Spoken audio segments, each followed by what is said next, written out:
Hello.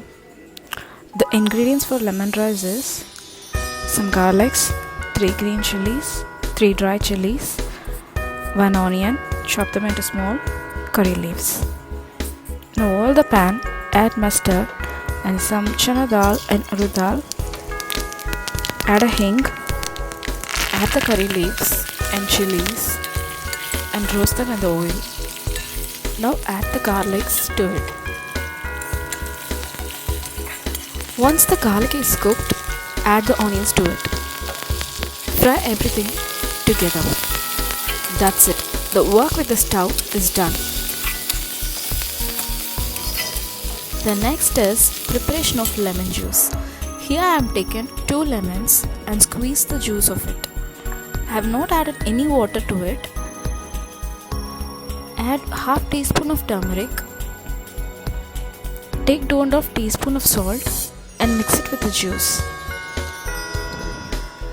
Mix it well. The upcoming procedure should be done out of the stove.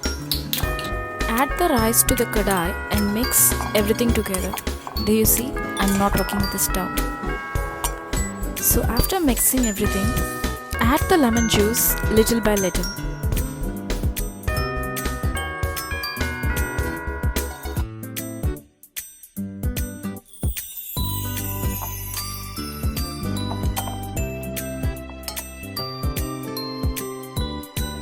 After mixing everything, check the salt level and keep it aside for 5 minutes by covering. After 5 minutes, the exact color of lemon rice comes like this. Wow! Garnish it with coriander and serve. This is a super easy recipe for lunchbox. Try it like this once and let me know your comments in the comment section. Thank you so much for watching.